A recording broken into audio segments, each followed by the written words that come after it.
माशाल्लाह इतना आपका ओपन लैंड पे और ट्रेडिंग पे इन चीज़ों पे एक्सपीरियंस है। मैं एक लीगल सा क्वेश्चन मेरे जहन में आया, वो अगेन बार बार बहरिया पे जा रहा हूँ। तो बहरिया का जब फैसला आया था तो उसमें 18 क्लॉज में जहाँ वो डिसीजन लिखा हुआ था, वहाँ जज ने एक बड़ी मज़े की बात लिखी थी। उसने ये कहा कि we have been told that government land has also been allotted to DHA and many other societies on cheaper rates as compared to the rates in this case। ये जुमला है उस डिसीजन का, ठीक है। If so we would request the honorable chief justice of Pakistan to take suo motu action in this behalf so that like be treated alike। अब ये line वहाँ लिखी पड़ी हुई है और जो बेंच था उसने ये कहा कि बहरिया जैसी डिस्क्रिपेंसीज हमने DHA में और अदर सोसाइटीज़ में पाई हैं इसी उसके ऊपर, लेकिन चीफ जस्टिस को कहा कि आप इस पर सो मोटो एक्शन लें, क्योंकि बहरिया के अगेंस्ट तो केस हो गया था, तो अब कोई सो मोटो होगा तो कुछ। अब ये जो लीगल चीज़ हो जाती है, ये डिसीजन का पार्ट बन गया, ये कभी निकलेगी बाहर? देखिए मैं एक बात बताऊं, मैंने आपसे पहले भी जिक्र किया कि डिफेंस फेज़ 1 से एक्सटेंशन 8 तक टोटल कितनी अलाटमेंट हुई है? 8,000। 8,000 एकड़ 4,000 खाली है सही है, और 20,000 इन्होंने और रख ली, अलाट करा ली। बिल्कुल अब वो 20,000 एकड़ ज़मीन ये शोहदा के नाम पे ली गई बिल्कुल जी। कि हमारे, और उनका हक भी है। आई थिंक कोऑपरेटिव भाई- हाउसिंग सोसाइटी होती थी पहले DHA शायद। मगर ये अगर अगर अगर ये हमारे मुहाफिज जो सरहदों के हैं, सर वो मुझसे मेरा ये घर भी मांगेंगे ना तो मैं दे दूंगा, सही है, ठीक है, बिल्कुल उनका हक है। बिल्कुल ठीक है, मगर वो 4,000 को तो कंप्लीट कर लें। अच्छा 20,000 नहीं लेते, आप 5,000 ले लेते, सही है, आप 10,000 ले लेते, सही है, तो वो मिनिमम वो तो 5 लाख रुपए एकड़ ही लेंगे। इसलिए क्या, गवर्नमेंट तो गवर्नमेंट है और वो उनको दी जा रही है जो मुहाफिज है हमारे मुल्क के, हमारे सरहदों के, बिल्कुल बिल्कुल उनका हक भी बनता है। वो अलग बात है कि मैं मेजर हूँ, मैं कर्नल हूँ, मैं ब्रिगेडियर हूँ, मैं जनरल हूँ, मुझे ज़मीन अगर अथॉरिटी ने 10 लाख रुपए का 1,000 गज का प्लॉट दिया है, मैं डिजर्व करता हूँ। उस 10 लाख के प्लॉट को मैं करोड़ रुपए में बेचता हूँ, तब भी मैं डिजर्व करता हूँ। उसके इसलिए पैसे भी आई थिंक आप दे रहे होते हैं सर्विंग के दौरान। नहीं, सर्विंग के दौरान वो 10 लाख रुपए, मैं कह रहा हूँ 90 लाख का अगर प्रॉफिट में कमा रहा हूँ तो मैंने 40 साल 50 साल मैंने मुल्क को दिए ना, और मैंने धंधा तो नहीं किया। खरीदने वाले सिविलियन है ना, सिविलियन तो सिविलियन अगर खरीद रहा है तो उसी से मुनाफा होगा ना, होगा, बिल्कुल सही कह रहे हैं भाई। हाँ ये है कि ये डायरेक्ट DHA लेके और एक मार्केटिंग करें कि भाई बुकिंग तफसीलात के लिए हाजिर, जी जी, तो आप इन्हें वो अगर डायरेक्ट प्लाट बेच रहे हैं तो ये गलत है ठीक है, कि भाई 1 करोड़ रुपए का तुम ले लो 10।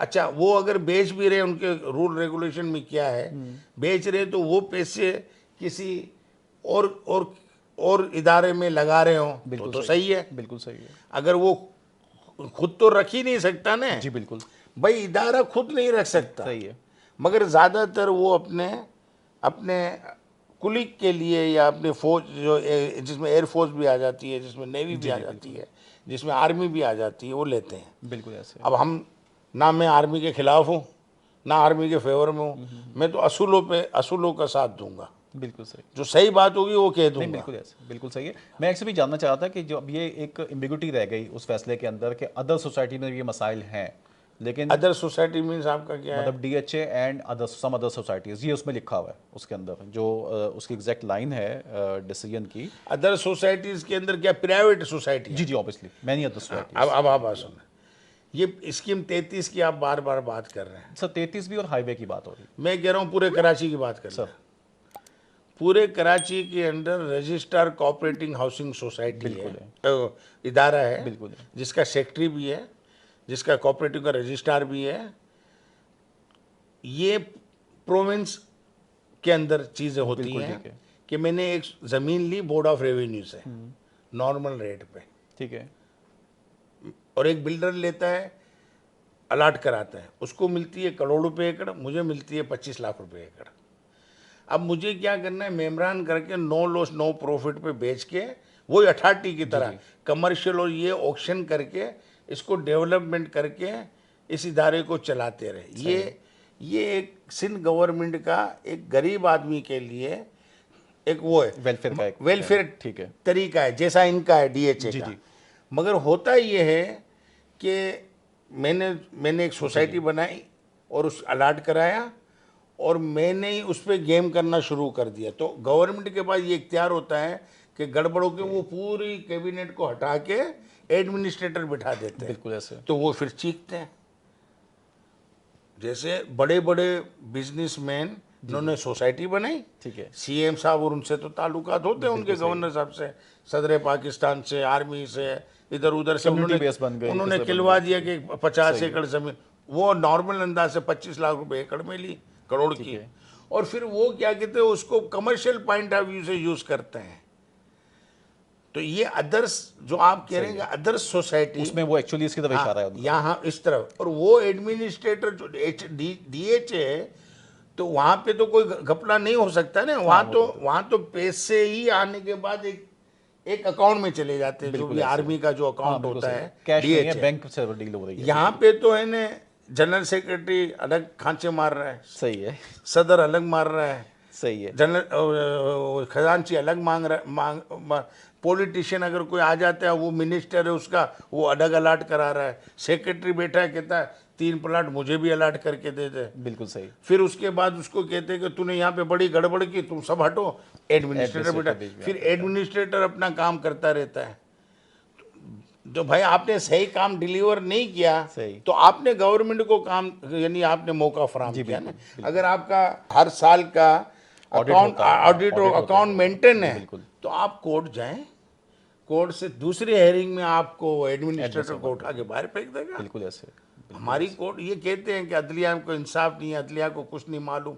अदलिया का जो जज होता है, वो पढ़ने के बाद, वकालत करने के बाद जज की कुर्सी पे बैठता है, ग्रास रूट का नहीं मालूम हो। जैसे मैंने आपसे कहा कि भाई क्या नोटिफिकेशन निकला, क्या ग्रास रूट है, क्या पॉलिसी होगी केडीए की, एमडीए के लिए, तो वो तो जब पढ़ेगा वो जज, तो वो 5000 केसेस को निपटाएगा या वो नए नए कानून को पढ़ेगा। बिल्कुल।